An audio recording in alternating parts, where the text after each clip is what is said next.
வர்க்கலா கிளிஃப்ல இருந்து 11 கிலோமீட்டர் டிஸ்டன்ஸ்ல ஆனந்தவளம் என்ற இடத்துல இருக்கிறது தான் இந்த காவேரி எலிஃபென்ட் பார்க். இங்க உள்ள போறதுக்கு என்ட்ரி டிக்கெட் 100 rupees சார்ஜ் பண்றாங்க. இங்க நம்ம கூட உள்ள இருக்கிறதெல்லாம் எக்ஸ்பிளைன் பண்றதுக்கு ஒரு கைட் நம்ம கூடவே இருப்பாங்க. இவங்க பேர் தான் கங்கா. இவங்களுக்கு நீங்க ஃபுட் கொடுக்கலாம், இவங்க கூட போட்டோஸ் வீடியோஸ்லாம் நீங்க எடுத்துக்கலாம். அதுக்கப்புறம் இங்க நிறைய டைப்ஸ் ஆஃப் கலர்ஃபுல் ஃபிஷஸ்லாம் இருக்கு. Male and female alligator, lobster எல்லாமே இருக்கு. கேமிங் செக்ஷனும் தனியாவே வச்சிருக்காங்க.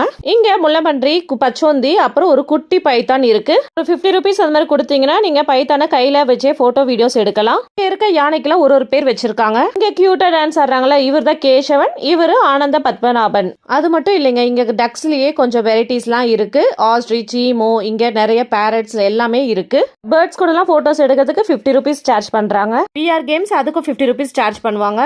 இங்க visiting time morning 10 AM to 6:30 PM. நீங்க உங்க ஃபேமிலி அண்ட் ஃப்ரெண்ட்ஸ் கூட வந்தீங்கன்னா மறக்காம இந்த இடத்த விசிட் பண்ணுங்க. இந்த எலிஃபென்ட் பார்க் உங்களுக்கு சூப்பரான எக்ஸ்பீரியன்ஸ் கொடுக்கும்னு நான் நம்புறேன். அடுத்த வீடியோல ஜட்டாயு எட் சென்டர் பத்தி டீடைலா சொல்றேன். அடுத்த வீடியோல பார்க்கலாம். தேங்க்ஸ் ஃபார் வாட்சிங்.